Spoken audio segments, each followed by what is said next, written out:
sur la vie chère. Il y a eu des propositions de loi qui ont été adoptées, notamment la proposition de loi Bellet en première lecture à l'Assemblée et celle portée par Victorin Lurel au Sénat. L'idée, mais j'en parlais tout à l'heure aussi en Martinique, c'est d'essayer de regrouper toutes ces bonnes énergies, toutes ces propositions, en les confortant dans le dialogue, pour qu'au niveau législatif, on verra dans quelles conditions, on puisse avancer réellement.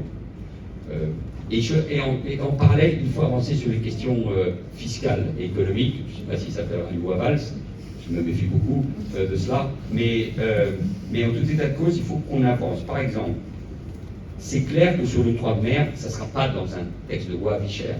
Sur l'octroi de mer, il faut avancer. J'ai entendu ce qui était dit qui me paraît juste et intelligent, évidemment. Il ne faut pas casser l'outil, ça n'aurait pas de sens. Mais il faut le transformer, il faut le faire évoluer. Je suis preneur. On va avancer là-dessus. Je suis preneur. J'espère qu'on sera encore au moment du projet de loi de finances 2026. Je suis preneur là-dessus parce que moi je respecte l'autonomie des collectivités locales. Il y a évidemment la capacité de l'asseoir sur la consommation, mais travaillons là-dessus avec les collectivités territoriales, avec les acteurs économiques. Je pense qu'on peut être efficace. Et après, sur la vie chère, frais d'approche, concurrence, contrôle, transparence. Je suis heureux que les consommateurs s'investissent, et si possible en chantant, sur ce sujet-là. Je vois bien que vous avez toutes les limites. On a le pacte Martinique est mis en place, il y a des choix qui ont été faits par la Martinique concernant le droit de mer. L'État a pris ses responsabilités sur la TVA, mais on voit bien que la transposition en Guadeloupe a évidemment, c'est-à-dire a ses limites. Donc il faut qu'il y ait un ensemble de mesures sur le plan économique, sur le plan fiscal, sur le plan des normes, et évidemment sur la vie chère. Moi je suis déterminé à avancer. Moi je suis pro-entreprise. Je crois en l'entreprise, dans sa capacité à créer de la richesse, de la valeur et de l'emploi. Mais, même si je n'ignore pas l'aspect étroit des économies iliennes, je pense qu'il faut qu'il y ait de la transparence. Parce que sinon, on ouvre les vannes ou des espaces à la mise en cause du monde économique. Guadeloupe, c'est vrai à La Réunion, c'est vrai à la Martinique, mais c'est vrai aussi dans de nombreux départements de l'Hexagone. Ça va être une priorité, avec bien sûr derrière les débouchés possibles en matière d'insertion sociale et professionnelle. On a signé aujourd'hui à Saint-Rose concernant territoire zéro chômeur, en est une des illustrations, les expérimentations sur le RSA, le rôle qui est celui du SMA, donc et dans la région d'en parler le projet d'EPIC. Donc il faut vraiment mobiliser toute la société guadeloupéenne autour de ces sujets. Je ne cherche aucune excuse. Évidemment, la police, la justice, la gendarmerie, la justice doivent agir contre tout sentiment d'impunité, bien évidemment. Mais nous savons aussi qu'il faut offrir une perspective à la jeunesse. Et puis, il y a la question du narcotrafic qui menace les sociétés antillaises. Et moi, je vais répéter ce que j'ai déjà eu l'occasion de dire, ça doit être une priorité pour l'État. Le sujet du narcotrafic est aujourd'hui au cœur des débats. L'Assemblée nationale prend débat aujourd'hui, sur la base du texte de loi qui a déjà été adopté au Sénat. C'est un poison qui corrompt les sociétés, qui offre un contre-modèle à une partie des habitants et de la jeunesse, qui amène une violence, qui est celle de l'Amérique du Sud et de l'Amérique centrale. Et nous savons que la Martinique comme la Guadeloupe sont des routes différentes d'ailleurs vers l'Europe, et donc vers l'Hexagone, et donc vers l'Europe. Donc il faut plus de moyens pour la justice, plus de moyens pour la police, plus de moyens pour la gendarmerie. Je relève évidemment la demande du préfet lui-même qu'il d'avoir un escadron de gendarmerie au plus. Il y en a un à Saint-Martin, et il y en a un en Guadeloupe, et il en faut un de plus pour aider le travail des gendarmes. Le général nous accompagner tout au long de ce séjour. Il faut des moyens techniques sur terre, en mer, qui ne sont pas suffisants aujourd'hui, ne racontons pas l'histoire. C'est vraiment les côtes qui doivent être protégées. Il Il y a évidemment des drones, il y a le scanner qui va être très utile sur le port, mais le port se développe et donc il y aura de plus en plus de conteneurs, donc il faut une capacité de le surveiller. Je suis conscient de ça. C'est pour moi s'il y avait un sujet, tort, parce qu'il y en a évidemment beaucoup d'autres, qu'il faut retenir, c'est l'action dans ce domaine-là, sinon la société guadeloupéenne est menacée à terme de s'effondrer. Je rajoute évidemment toute la coopération régionale, c'est pas facile, avec Saint-Lucie, avec Dominique, et de manière plus générale avec les autres États ou régions ou îles de la région Caraïbes. Et sur l'assainissement, il faut avancer, on va être plus long. Hier, on a inauguré une station d'épuration extrêmement bien intégrée dans son environnement, mais il reste beaucoup de travail à faire. L'État, on a signé un avenant, l'État joue son rôle, la région, le département, le syndicat a été présent. Je suis conscient que c'est le deuxième sujet, après la sécurité, sur lequel il faut évidemment agir. Économie guadeloupéenne qui dispose de nombreux atouts, même si les chiffres ont été rappelés. Et les secteurs d'avenir qui doivent permettre de créer de l'emploi et ainsi de donner des perspectives d'avenir à la jeunesse. Parce que le troisième sujet, et là c'est plus un problème conjoncturel, c'est un problème structurel qui est celui de la démographie. Une société qui vieillit, qui voit perdre de la population, qui voit une partie de sa jeunesse partir et ne pas revenir ou s'installer, c'est un sujet qui doit mobiliser tout le monde. Et c'est un sujet évidemment de préoccupation. Avant même de parler de vie chère, avec vous et en phase avec ce que vient de dire Madame la Ministre, et évidemment le président de la région le pense, c'est que, avant même de parler de vie chère, la réponse évidemment elle est économique. Ne voyez pas que je suis devenu adepte de l'économie administrée.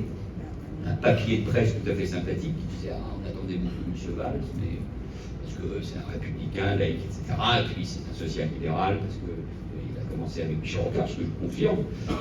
Mais maintenant, tout à coup, sans doute influencé par Victorin Lurel, il est devenu un socialiste dogmatique. D'abord, je ne savais pas que Victorin était un socialiste dogmatique, et encore moins moi. Or, je veux dire, non, il y a 80% d'importation pour l'agriculture, enfin, ça n'est pas qu'à cause de l'État.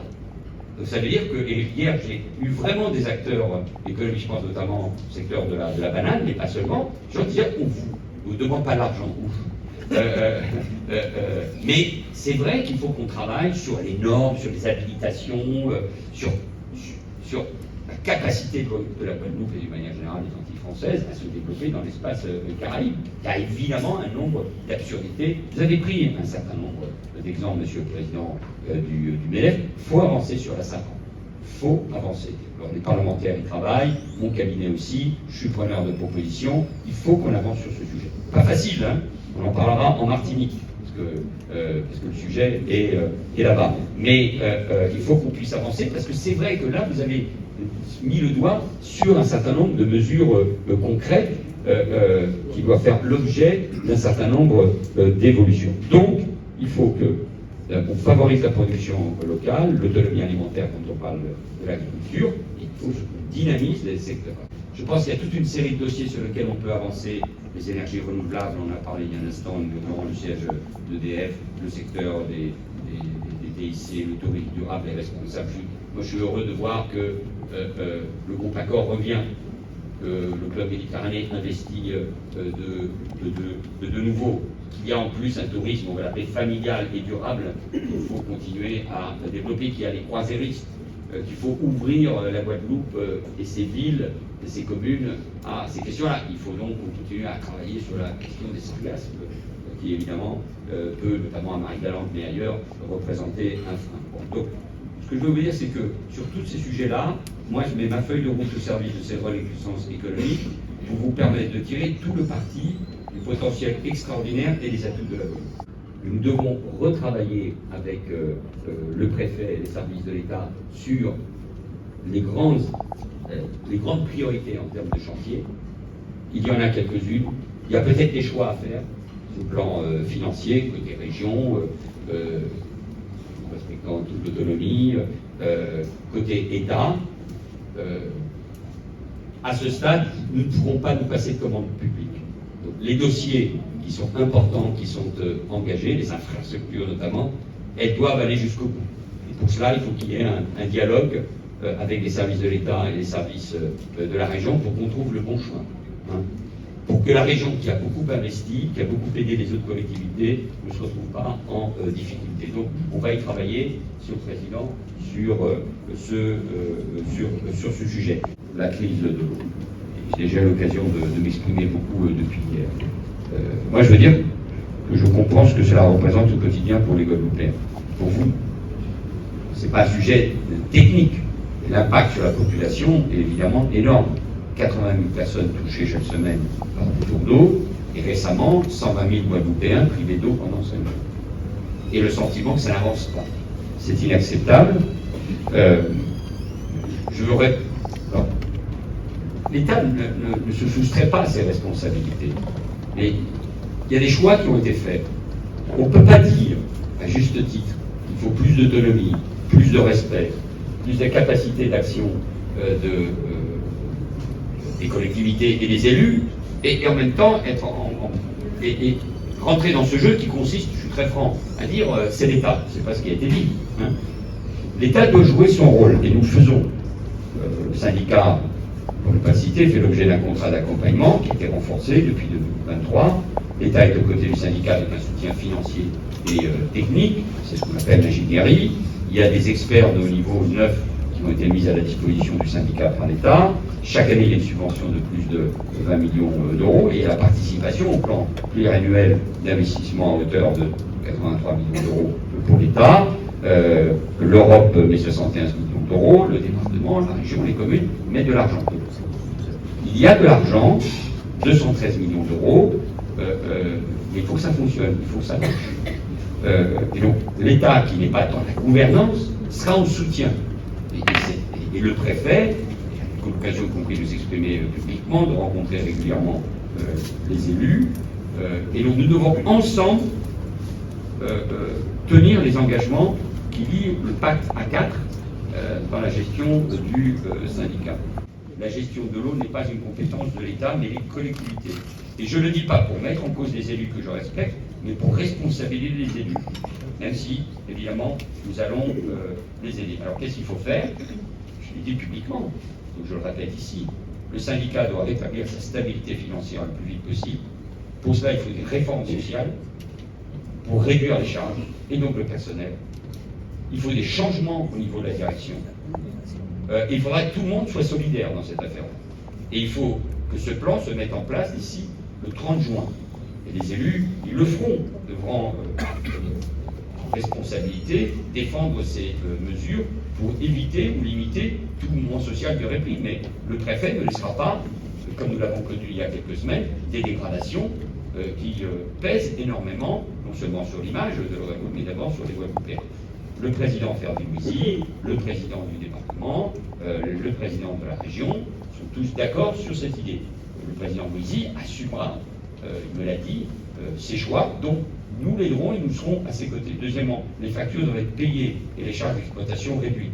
Et enfin, le plan pluriannuel d'investissement que j'évoquais doit être poursuivi pour le renouvellement des canalisations ou la réparation des fuites. Et puis il faut expliquer et communiquer. L'aéroport, ça marche bien, le port, ça marche bien, on a des routes, les Guadeloupéens trouvent que c'est trop embouteillé, donc il faut aussi faire quelques investissements. L'électricité, en dehors de ce blackout qu'on a eu, qui n'est finalement que la conséquence d'une malveillance humaine, on peut considérer que ça fonctionne.